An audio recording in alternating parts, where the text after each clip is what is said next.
आठवलं? तर त्याचं मटेरियल मध्ये काय सेन्स आहे? मटेरियल मध्ये असा सेन्स आहे की तुम्ही जर एक फोर्स लावला आणि तो जर एक रिड्यूस एरियावरती लावला, म्हणजे बेसिकली प्रेशर लावला, हा, तर तो तिथं स्ट्रेस तयार होत असतो. प्रेशर लागल्यावर स्ट्रेस तयार, हा. म्हणजे बेसिकली काय होतं, एक छोटासा एरिया घ्यायचा आणि त्या छोट्या एरियावर खूप मोठा काय लावायचा, फोर्स. त्यामुळे ही हा आता खूप जास्त फोर्स लावल्यामुळे हे काय होऊन जाते, ब्रेक होऊन जाते की नाही असं. असं नॉर्मली ब्रेक होतं का ते? जास्त फोर्स लावल्यावर ब्रेक होतं. मग जर हाय फोर्स एका रिड्यूस एरियावरती लावला, काय तर मग तयार होतो स्ट्रेस. आता हा लावलेल्या फोर्समुळे नाही तयार होत, कमी एरिया जास्त नाही नाही नाही. मग तर प्रेशर आणि त्याच्यामध्ये फरक राहणार नाही ना, कळालं का? प्रेशरच म्हटलं असतं ना, नाही तर मी हा अप्लाय केलेला फोर्स नाही हा. आता मला सांगा, प्रेशर म्हणजे काय असतं? Applied force per unit area. Pressure म्हणजे काय? अप्लाइड फोर्स म्हणजे लावलेला फोर्स. आता समजा मी काहीतरी एक गोष्ट घेतली, त्याच्यावरती काहीतरी फोर्स लावला, मग मी हा अप्लाय केलेला फोर्स आहे. काय अप्लाय केलेला फोर्स? आणि तो लावला एका एरियावर, मग फोर्स अपॉन एरिया म्हणजे होतं तयार प्रेशर. Tensile force. हा नाही, आता बघा नीट समजून घ्या. हे प्रेशर म्हणजे कळलं तुम्हाला काय प्रकार आहे? प्रेशर कधी वापरायचा असतो? जेव्हा अप्लाइड फोर्स आपण घेत असतो with respective area. Mike on करा तुमच्या तिघांचे, आणि मला आवाज आला पाहिजे सगळ्यांचा. कळाला नाही तर विचारून घ्यायचं. श्रेयस, यश आणि येस सर. मोहन. हो. मग आता स्ट्रेस नीट समजून घ्या. या चॅप्टर मध्ये हा शब्द आता सर्वात जास्त वेळेस येणारा शब्द आहे, भरपूर वेळेस येईल. चॅप्टर त्याच्यावर डिपेंड आहे. तर काय होतंय, लावलेल्या फोर्समुळे काय होतंय ते समजून घ्या. मागच्या वेळेस मी तुम्हाला थोडं क्लिअर करण्याचा प्रयत्न केला होता. ते स्प्रिंग बिंग दाखवले होते बघा, आठवतंय का? त्याचे मॉलिक्यूल दाखवले हा. होते. हो. हा हा, ते कशासाठी दाखवले होते त्याचा पर्पज सांगतो. आता तुम्ही जर नीट ऑब्झर्व केलं तर मी तुम्हाला मागच्या वेळेस एक व्हिडिओ दाखवला होता. त्याच्यात काय होतं, असे एक मॉलिक्यूल घेतले होते मी, असे आहे की नाही. आता तुम्हाला सांगितलं होतं यांच्यामध्ये तुम्ही असं इमॅजिन करा. आता हे इमॅजिन का? कारण आतमध्ये काय आहे ते आपल्याला कळत नाही. तुम्ही असं मानून घ्या की तिथं स्प्रिंग लावलेले, असं तुम्ही एक स्ट्रक्चर तयार करा. काय तयार करा? स्ट्रक्चर, की ज्याला असे स्प्रिंग जोडलेले असतात. ठीक आहे, असं मानून घेतलंय आपण. हा, इथं पण एक मास आहे समजा, याच्यात पण स्प्रिंग आहे. इथं पण एक मास आहे, याच्यात पण स्प्रिंग आहे. इथं पण एक मास आहे, याच्यात पण स्प्रिंग आहे. इथं पण एक मास आहे, याच्यात पण स्प्रिंग आहे. इथं पण एक मास आहे, याच्यात पण स्प्रिंग आहे. असे असे असे मासेस आहेत. कळलं? आता तुम्ही जर नीट ऑब्झर्व केलं, जर मी ह्या स्ट्रक्चरला, जर मी ह्या मॉलिक्यूलला इकडे पुश करण्याचा प्रयत्न केला, म्हणजे तो गेला पण समजा तिकडे, काय झाला, तो शिफ्ट झाला, तर काय होईल? हम्म. तर हे परत स्प्रिंग, खाली. हा स्प्रिंग इकडे ताणला जाईल असा, हा स्प्रिंग इकडे ताणला जाईल असा, हा वरचा असा वरती हा. ताणला जाईल, बरोबर की नाही? आणि जर मी लावलेला हो. तो काढून टाकला, तर हा स्प्रिंग परत त्याच्या त्याच्या जागी, हा मास परत त्याच्या त्याच्या जागेवर येणार की नाही येणार? म्हणजे बेसिकली काय होतंय हो की या ना. हा, हे जे स्ट्रेच झालेले स्प्रिंग्स आहेत, स्ट्रेच झालेली किंवा कॉम्प्रेस झालेली स्प्रिंग, हे त्याला फोर्स लावून त्याला त्याच्या त्याच्या जागेवर आणतात. याच्यामुळे इलॅस्टिसिटी प्रॉपर्टी येते. कळलं हम्म. का? इलॅस्टिसिटी, हो. हा, रिस्टोरिंग फोर्समुळे. आणि तो जो फोर्स ते लावतात नंतर रिटर्न मध्ये, ते त्याला ढकलतात ना, नंतर फोर्स हो. काढून त्या फोर्सला रिस्टोरिंग फोर्स म्हणतात. कळालं का? रिस्टोरिंग म्हणजे तो हो. स्टोअर झालेला आहे, नंतर रिस्टोर होईल आणि तो मॉलिक्यूलला त्याच्या त्याच्या जागेवर पुन्हा घेऊन येईल. मग तुम्हाला मेन मुद्दा काय आहे की इलॅस्टिसिटी ज्या फोर्समुळे तयार झालेली आहे त्या फोर्सला रिस्टोरिंग फोर्स म्हणतात. आणि हे जे स्प्रिंग जे म्हणतोय, आता मध्ये स्प्रिंग लावलेले आहेत त्या ॲटमच्या, नाही ना. आता तुम्ही हे स्प्रिंग काढून टाका, ठीक आहे, हम्म. सॉरी, स्प्रिंग काढून टाका, त्याच्या जागी काय इमॅजिन करा? Electrostatic force. हम्म.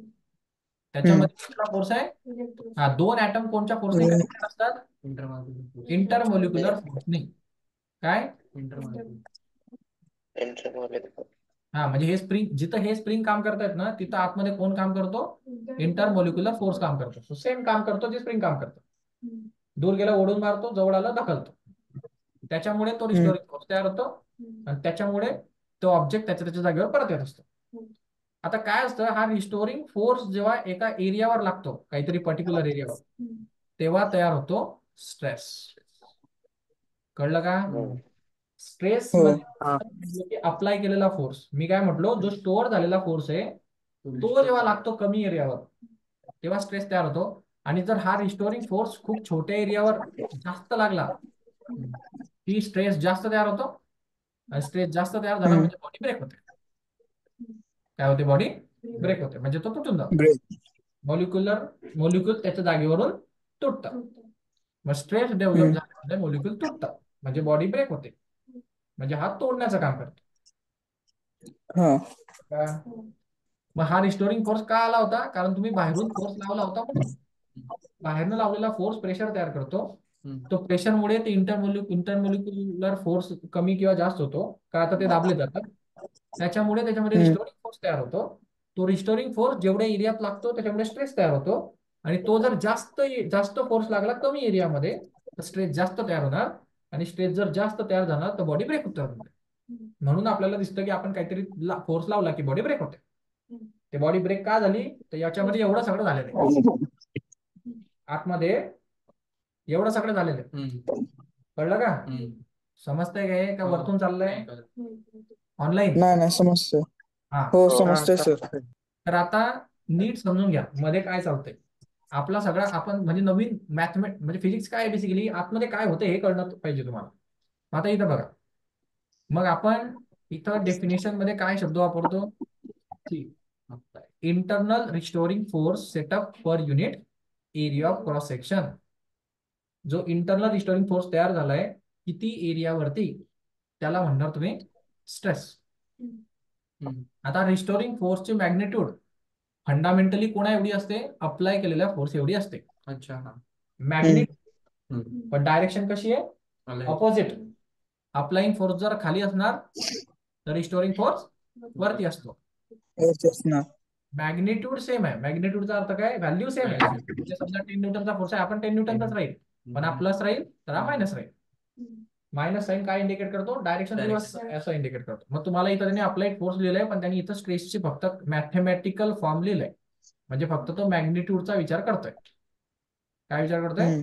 मॅग्निट्यूड. त्यांनी डायरेक्शन नाही. ठीक आहे, हा फरक समजला का तुम्हाला? काय मॅटर आहे हा? मग स्ट्रेस हा महत्वाचा कॉन्सेप्ट आहे. मग स्ट्रेस आल्यामुळे गोष्टी तुटतात. स्ट्रेस वाढला गोष्ट तुटणार. स्ट्रेस वाढला काहीतरी ब्रेक होईल. कळलं?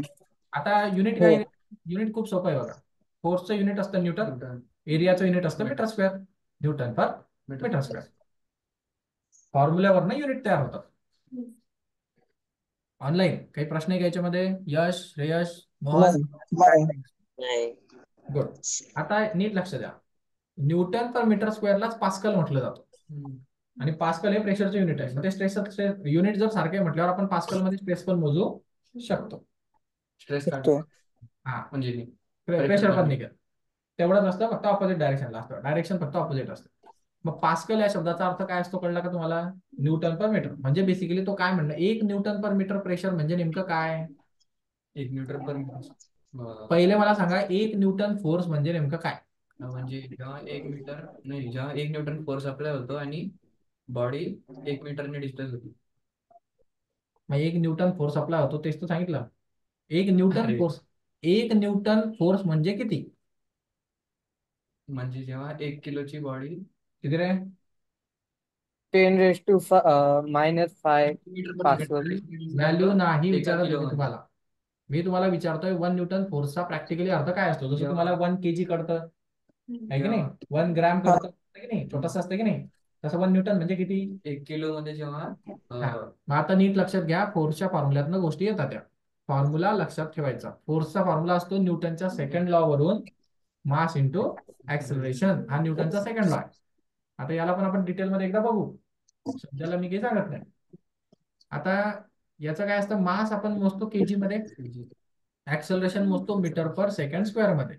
म्हणजे बेसिकली न्यूटनचा अर्थ असतो केजी मीटर पर सेकंड स्क्वेअर. हे टेक्निकल नाव आहे, हे न्यूटननी शोधलं म्हणून त्यांनी याच्याऐवजी न्यूटन शब्द वापरतात. म्हणजे न्यूटनचा मुळात अर्थ काय असतो? केजी मीटर पर सेकंड स्क्वेअर. समजलं काय? हा. आता याचा मुळात अर्थ काय झाला? जर 1 kgचा मास असेल, काय? 1 किलो.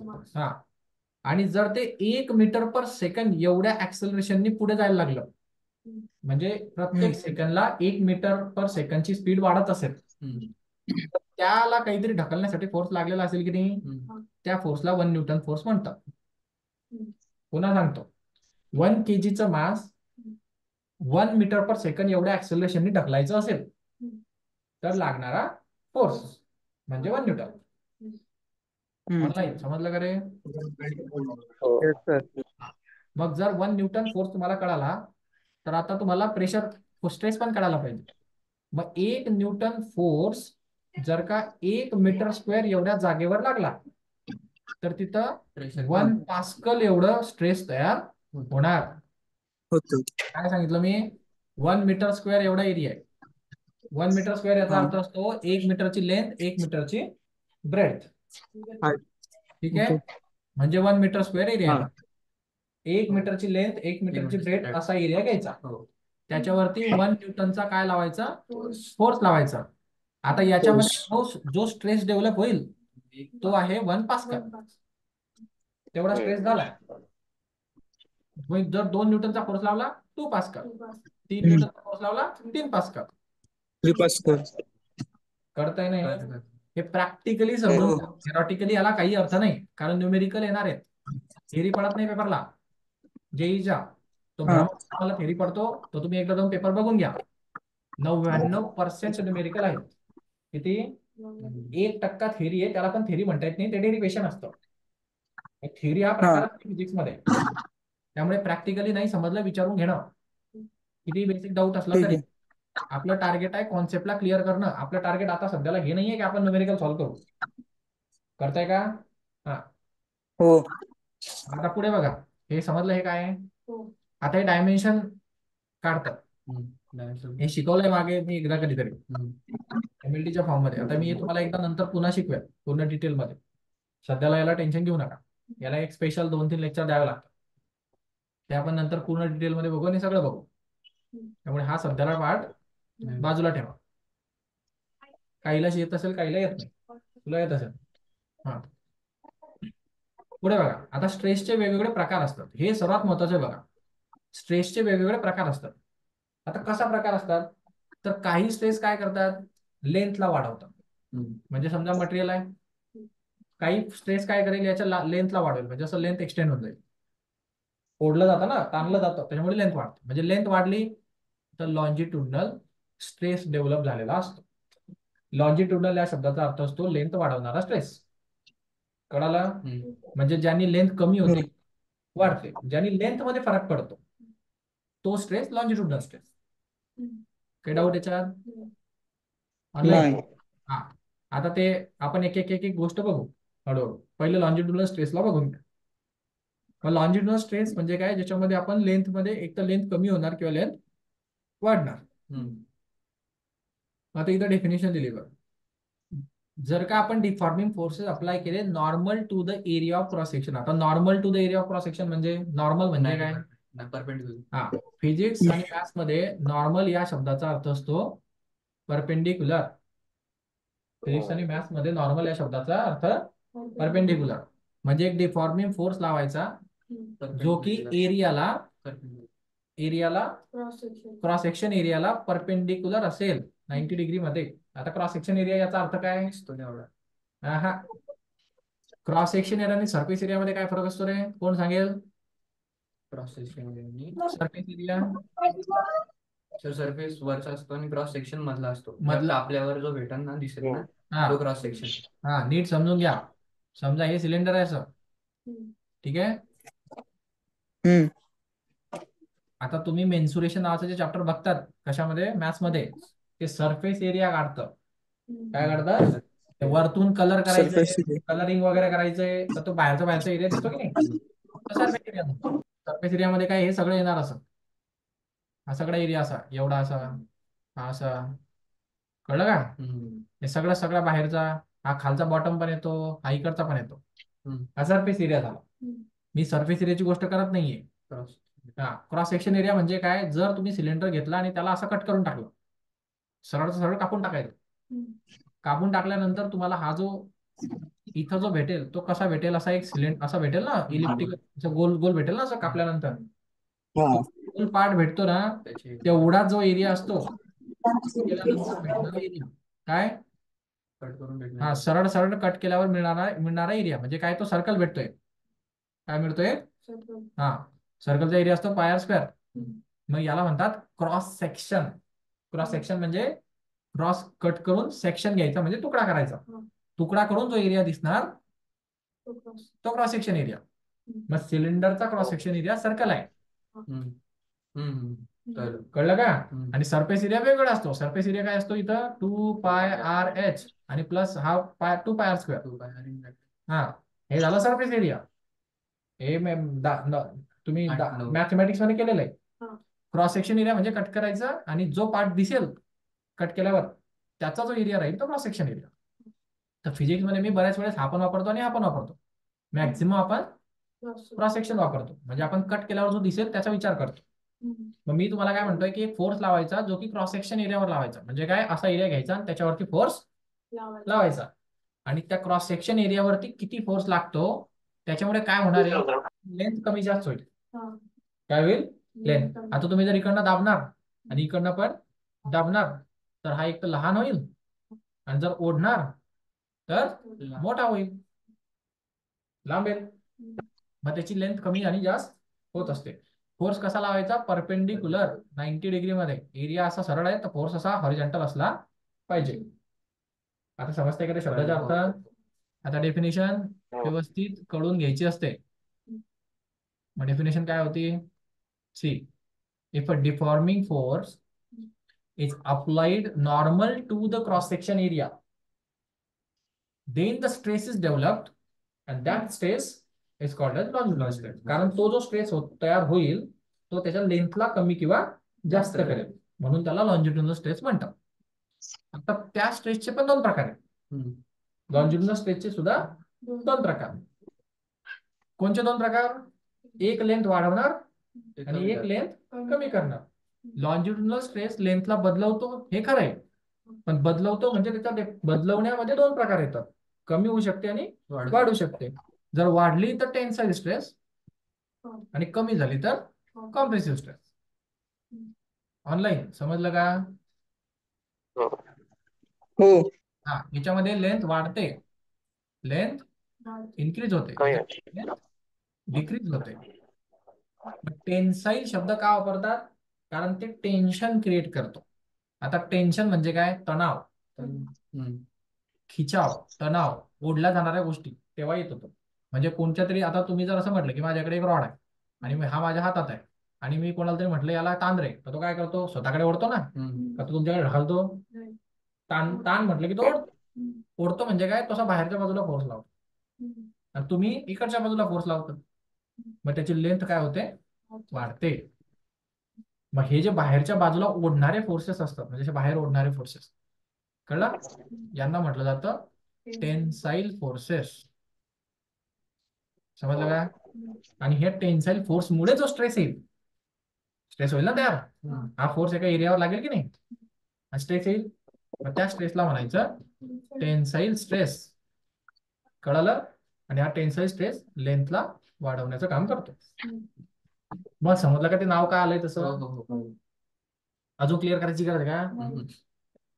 ऑनलाईन समजलं का रे हो हा नवीन नवीन टर्म शिकायला हो. भेटतात तुम्हाला. आयुष्यात कधी ऐकलेलं नसतील तर ते काय होतंय ते जड जड वाटतात ते शब्द मी प्रयत्न हा नाही करत आहे की खूप सिलेबस ओढू मी प्रयत्न हा करतोय जेवढं की कमी तुम्हाला प्रत्येक शब्दाचे अर्थ समजले पाहिजे जेणेकरून तुम्ही भविष्यात जेव्हा हे वाचणार किंवा भविष्यात कुठेही फिजिक्स वाचणार तेव्हा तुम्हाला असं प्रत्येक फंडामेंटल क्लिअर पाहिजे तर मी सिलेबस ओढण्याचा प्रयत्न नाही करत आहे मी कॉन्सेप्ट क्लिअर करण्याचा प्रयत्न करतो त्यामुळे ते जर नसेल क्लिअर होत म्हणजे आपला लॉस झालाय ठीक आहे हा बोला मॅम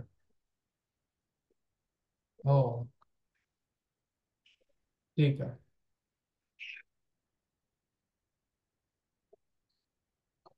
आता बुक्स म्हणजे कसं त्याला कॉम्पिटिटिव्हच्या हिशोबानेच बघायचं आपल्याला ते बोर्डचं जे आहे ना ते आपण शेवटी अपेक्षित वगैरे नाही करून घेऊ मग काय अडचण नाही मग तुम्हाला त्याच्यासाठी बोर्डसाठी काही असं वेगळा वेळ द्यायची गरज नाहीये हा आणि 12वीचे जर त्याला बोर्डचे बुक घ्यायचे असेल तर मला नाही वाटत की काही गरज आहे सरांचं एकदा विचारून घ्या फक्त त्यांना हो हा नव्हतं म्हणजे काय झालं, सर थोडे आजारी होते तर त्यांचं लेक्चर मी टेक ओव्हर करून घेतलं, तर ते येऊन गेले होते ना. हम्म. हो हो हो हो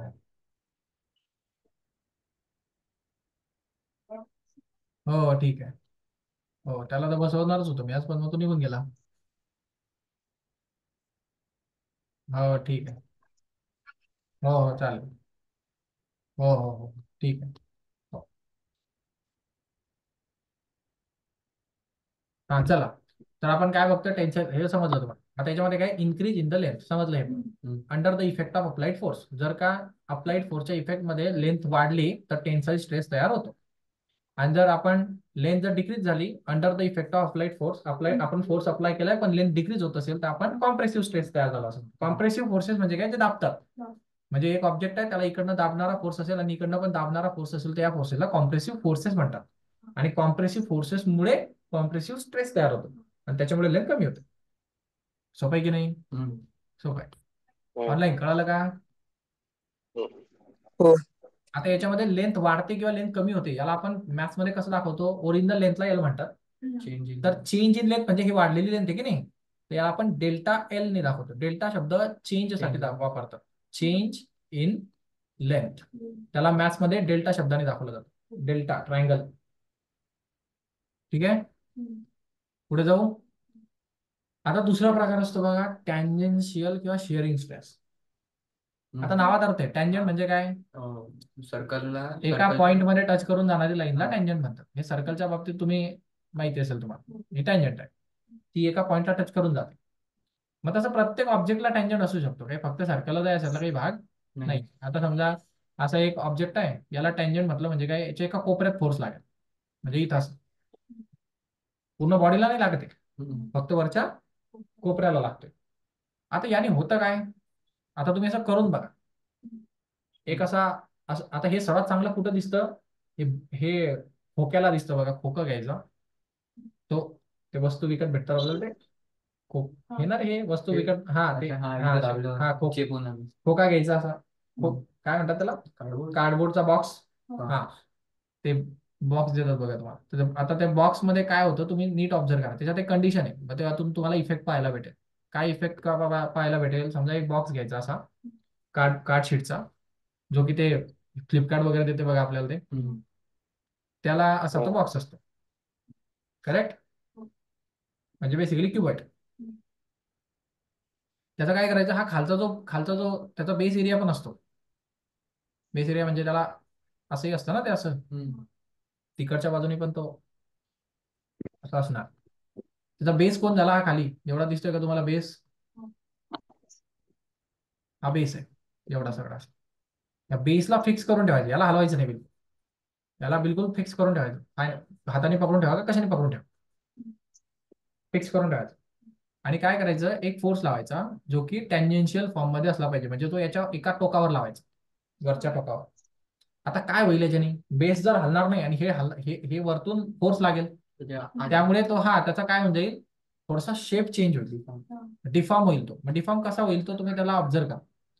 हे काय होईल, ही जी साईड आहे ना, ही इकडची, ही थोडी अशी टिल्ड होऊन जाईल. हे थोडासा पुढे निघून जाईल, हे पुन्हा इकडचा असा टिल्ड होऊन जाईल, आणि तो बॉक्स असा बनेल. कळालं का, दिसला का तो बॉक्स? हा हो हे असंच राहील इकडचं, हे असंच राहील इथं, ते खालीच राहील, ते खालचं फिक्स आहे. फक्त हे वरचंच शिफ्ट होईल ते असं. शिफ्टिंग समजलं का तुम्हाला डायग्रामचे? आता माझ्याकडे 3D नाही ऍक्च्युअली, मी 2D मध्ये प्रयत्न केलाय सांगणार. हा एवढ्या अँगलनी शिफ्ट झाला, एकाच बाजूला लावला ना, पण पुढची बाजू सरकली की तिकडची आपोआप सरकते, कारण हे मधलं फिक्स आहे ना, हे थोडे कॉम्प्रेस होत आहे. मग काय होतंय, आता याने तुम्ही नीट बघा, हा पहिले क्युबॉइड होता, काय होता तो, आणि आता कोणता शेप झालाय, कीबोर्ड पॅरलोपाइप्ड म्हणतात त्याला. पॅरलोग्रामचं 3D व्हर्जन. पॅरलोग्राम जसं रेक्टँगलच्या 3D व्हर्जनला क्युबॉइड म्हणतात, क्यूबच्या 3D व्हर्जनला क्यूब म्हणतात, है ना, सर्कलच्या 3D व्हर्जनला सिलेंडर म्हणतात. तसं पॅरलोग्रामच्या 3D व्हर्जनला पॅरलोपाइप म्हणतात. पाईप. हा तर आता मेन मॅटर काय झालं याच्यामध्ये, तुम्ही लावला फोर्स, त्यामुळे त्याचा चेंज झालाय. काय चेंज झालंय? Shape. शेप. बाकी सगळं सारखं आहे, व्हॉल्यूम जसा तसा आहे, सगळं तसं आहे, फक्त बदललं काय? Shape. शेप बदललाय. मग हा जो टँजेन्शियल फोर्स असतो की नाही, हा काय बदलवतो मेजरली? Shape. शेप बदलवतो, बाकी तो काही नाही करत. हम्म. तो मागच्या वेळेस लेंथ बदलवायचा, हम्म. हा काय बदलवतो? Shape. शेप बदलवतो. हा क्युबॉइड असेल त्याला पॅरलोपाईड करून टाक, दुसरं काय असेल त्याला अजून दुसरं काहीतरी करून टाक, शेप बदलतो. मग याला टँजेन्शियल स्ट्रेस किंवा शिअरिंग स्ट्रेस पण म्हणतात. शिअरिंग म्हणजे तो, शिअरिंग या शब्दाचा मुळात तोच अर्थ असतो की टँजेन्शियली लावणं, आणि याचं मूळ काम असतं काय बदलवणं? काय बदलवणं? इथं दिलंय ना, Shape. Change in the shape of the body, मूळ काम तेच आहे त्याचं. मग एक डिफॉर्मिंग फोर्स लावायचा जो टँजेन्शियली किंवा सरफेसला शिअर फॉर्म मध्ये पाहिजे. शिअर म्हणजे टँजेन्शियल फॉर्म, टोकाला, त्याच्यामुळे बॉडीचा शेप बदलला पाहिजे. त्या वाल्या स्ट्रेसला, मग त्याच्यामुळे जो स्ट्रेस तयार होईल त्या स्ट्रेसला टँजेन्शियल स्ट्रेस असं म्हणतात, किंवा टँजेन्शियल स्ट्रेस किंवा शिअरिंग स्ट्रेस म्हणतात. डाऊट आहे त्याच्यात? ऑनलाईन कळालंय काय? हो, Yes, कळलं sir. सर. आता आपण नॉर्मल स्ट्रेस कडे येऊ. नॉर्मल म्हणजे काय? परपेंडिक्युलर. सगळ्या बाजूनी स्ट्रेस लागणं, याला हायड्रोस्टॅटिक स्ट्रेस म्हणतात. काय म्हणतात? पाण्यामध्ये लागतो. नाही, तसं नसतं. पाण्यामध्ये नाही लागत. तर हायड्रॉलिक सिस्टीम कसं काम करते ते माहिती का तुम्हाला? हा. कसं काम करते? एक दाबलंय वर होतात. हा, हायड्रॉलिक कसं काम करतं? त्याला पास्कल लॉवर काम करतं. हा, पास करतो. कोणत्या लॉवर? माहिती काही याच्याबद्दल? हो थोडंफार सर, आम्हाला पूर्ण त्याची हे पण होते आम्हाला डिटेल मध्ये होतं. अच्छा, हा, पास्कल लॉ. Numericals पण होते. पास्कल लॉ असतो बघा असा. हे असं आहे समजा, आता हे दोन असं सिलेंडर आहे समजा असं, हा, याच्यामध्ये पिस्टन असतो. पिस्टन म्हणजे काय? ते इंजेक्शन आहे समजा सोप्या भाषेत. काय? इंजेक्शन. असे इंजेक्शन असतात, आणि इकडनं त्याला असं दंड असतो वरती असं. कळालं? या अरेंजमेंटला पिस्टन आणि सिलेंडर, हे बाहेरचं सिलेंडर आहे, मधला पिस्टन आहे, हम्म. आणि मध्ये लिक्विड आहे इथं. हम्म. काय? लिक्विड आहे. म्हणजे पाणी बिणी असं काही पण. Ideal liquid. कुठलं? आयडियल म्हणजे जे कॉम्प्रेस होता का? नाही. आता याच्यात काय मॅटर आहे? इकडनं जर आपण एक फोर्स लावला, त्याच्यामुळे हा इथं पाणी दाबलं जाईल की नाही, हम्म. तर इथं जेवढं प्रेशर तयार होईल तेवढंच प्रेशर सगळ्यात दूर अप्लाय होतं. हे पास्कल लॉचं स्टेटमेंट आहे. हम्म. सगळ्या दूर कसं प्रेशर लागतं? Equal. सेम प्रेशर डिस्ट्रीब्यूट होत नाही. मग तुम्ही इकडे छोटासा सिलेंडर दाबून इकडे मोठी गोष्ट उचलू शकता. हम्म. मग तुम्ही बघितलं असेल बघा, हा, चल. ते कार वॉशिंगच्या ठिकाणी असतं बघा, तो पायाने दाबतो आणि तिकडे कार वर उचलली जाते. एवढी कशी काय ताकद आली त्याच्यात? ते ताकद याच्यासाठी आली की तो हा पिस्टन दाबतो आणि इथं कार लावलेली असते. इकडे छोटासा फोर्स लावला की तिकडे सगळ्या दूर तेवढाच प्रेशर लागतं, त्याच्यामुळे ते कार वरती उचलतं. याला म्हणतात हायड्रॉलिक. हे काय आहे? हायड्रॉलिकचं फंडामेंटल आहे. हम्म. बेसिकली हायड्रॉलिकचा म्हणण्याचा अर्थ काय? सर्व बाजूनी सारखं प्रेशर एक्झर्ट होणं. हम्म. आता आपल्या हिशोबाने इथं हायड्रोस्टॅटिक म्हणण्याचा अर्थ काय आहे माझा? की समजा एक एक एक ऑब्जेक्ट घेतला मी, समजा काय घेऊ? क्ले घेतला. काय घेतला? क्ले. म्हणजे असा क्युबॉइड टाईपचा क्ले घ्यायचा. क्ले म्हणजे माती, चिखल. हम्म. त्याला आपण सगळ्या बाजूनी सारखाच फोर्स लावायचा, वरतून पण, खालून पण, इकडनं पण, समोरून पण, मागून पण, सगळीकडून कसा फोर्स लावायचा? सारखा, सगळ्या बाजूनी सारखा प्रेशर. Corners लावून. हा, सगळ्या बाजूनी सारखं प्रेशर. हम्म. म्हणजे पास्कल लॉ सारखं बिहेव केलं की नाही तुम्ही, हम्म. है ना? आता जर तुम्ही क्लेला सगळ्या बाजूनी असं दाबून टाकलं, जसं की लाडूला करतो आपण बघा. लाडू करताना लेडीज काय करतात? हातात घेतात, वरतून दाबतात, खालून दाबतात, आणि लाडू छोटा होऊन जातो, क्ले पण छोटा होऊन जातो. आहे ना? लाडू बघितलं नाही कधी हा, हा. करताना? हा, ते कळत न कळत तसं करत असतं. जर त्यांनी एक बोट जास्त दाबलं तर एका बाजूनी लाडू दबतो. दबून जाईल आणि फुटून जाईल. सगळ्या बाजूनी सारखंच प्रेशर लागणं गरजेचं आहे, तेव्हा तो लाडू बनतो. मग बेसिकली हा क्लेचा पण तोच मॅटर आहे. तुम्हाला क्लेचा गोल बनवायचा आहे, सगळ्या बाजूनी सारखा फोर्स लावा. मग काय होऊन जाईल? क्लेचा फक्त काय चेंज होणार आहे? व्हॉल्यूम. शेप तोच राहील क्युबॉइडच फक्त काय होऊन जाईल? छोट्या साईजचा होऊन जाईल. म्हणजे बेसिकली काय झालंय? Density change. डेन्सिटी बदलली आहे, म्हणजे व्हॉल्यूम बदललंय. काय झालंय? व्हॉल्यूम बदल. कळलं का? ऑनलाईन समजलं का रे? हो. हो. मग हायड्रोस्टॅटिक स्ट्रेस व्हॉल्यूम चेंज करतो. काय करता? Volume change. आणि त्याला हायड्रोस्टॅटिक का म्हणतात? कारण ते हायड्रोलिकचं प्रिन्सिपल आहे. आजकाल सगळ्या ठिकाणी सारखं प्रेशर लावायचं, एका बाजूने कमी लावलं एका बाजूने जास्त लावलं तसं होणार नाही. त्या बाजूने मोठा होऊन जाईल आणि बाहेर निघून जाईल. त्यामुळे त्याचा शेप बदलला नाही पाहिजे, पण व्हॉल्यूम बदलला पाहिजे. अशी कंडिशन असली की हायड्रोस्टॅटिक स्ट्रेस वापरतात, म्हणजे वापरला पाहिजे. मग त्याने दिले, if the body subjected to uniform force, uniform म्हणजे सर्वदूर सारखा, फ्रॉम ऑल साइड, सर्व साईडवरती सारखा फोर्स लावायचा, तर मग हायड्रोस्टॅटिक स्ट्रेस डेव्हलप होणार आणि या स्ट्रेसमुळे त्याचं व्हॉल्यूम कमी किंवा जास्त होणार. तुम्ही आतापर्यंत स्ट्रेसचे 3 प्रकार बघितले. मेजरली मेन प्रकार पहिला होता लॉन्जिट्युडिनल स्ट्रेस. आता आजचं लेक्चर समराईज करतो मी. महत्वाचा स्ट्रेसवर जाऊन थांबू आपण. स्ट्रेस होता थोडासा समजून घेऊ. स्ट्रेस होता restoring force per unit area. त्याच्यात मेन प्रकार होता लॉन्जिट्युडिनल स्ट्रेस. त्याच्यात लेंथ बदलते. याच्यामध्ये 2 प्रकारचे स्ट्रेस असतात. एक टॅन्जेन्शियल स्ट्रेस असतो, एक कॉम्प्रेसिव्ह स्ट्रेस असतो. टॅन्जेन्शियल स्ट्रेसमध्ये बाहेरच्या बाजूला फोर्सेस लागल्यामुळे टेन्साईल फोर्सेस लागतात. टेन्साईल फोर्स एका एरियावर लागल्यामुळे टेन्साईल स्ट्रेस तयार होतो, त्याच्यामुळे लेंथ वाढते. कॉम्प्रेसिव्ह स्ट्रेस म्हणजे फोर्स कॉम्प्रेस करतात, त्याच्यामुळे लेंथ कमी होते. ठीक आहे. त्यानंतर आपण बघितला टॅन्जेन्शियल किंवा शेअरिंग स्ट्रेस. टॅन्जेन्शियल किंवा शेअरिंग स्ट्रेसमध्ये आपण एका एंड पॉईंट वरती फोर्स टॅन्जेन्शियल फॉर्म मध्ये लावत असतो किंवा शेअर फॉर्म मध्ये लावत असतो. त्यामुळे काय होतं, त्याचा शेप चेंज होतो. म्हणजे तो क्यूब असेल तर तो क्यूब पॅरलोपाईट होऊन जाईल. मग याचं काम असतं फक्त शेपला चेंज करणं, व्हॉल्यूम बिल्यूम ते चेंज करत नाही. ठीक आहे. नॉर्मल स्ट्रेस आपण बघितला की हा परपेंडिक्युलर डायरेक्शनला ऑल डायरेक्शन युनिफॉर्म लावायचा, जेणेकरून त्याचा व्हॉल्यूम चेंज होईल, बाकी शेप जसा तसा राहून जाईल. कळालंय? लिहून काढा सगळं. डायरेक्ट नोट्स नाही देऊ मला, डायरेक्ट जेच चाललाय हा कार्यक्रम. हा, त्यामुळे सगळं असं नीट डिटेल मध्ये अभ्यास करा. आता पुढे असतो स्ट्रेन. बघा स्ट्रेन. आता याला बऱ्याच वेळेस डॉक्टर लोक वापरतो. डोळ्यांच्या डॉक्टर जास्त करून वापरतात अशा लाईट. नाही. आता डोळ्यांच्या डॉक्टरकडे गेले तुम्ही. आता मला चष्मा लागला होता बघा, तर मला मी डॉक्टरकडे गेलो, तो मला म्हटलं तुझ्या डोळ्यामध्ये स्ट्रेन आलाय. आता मला जर स्ट्रेन माहितच नसेल तर तो काय बोलला ते मला कळेल का?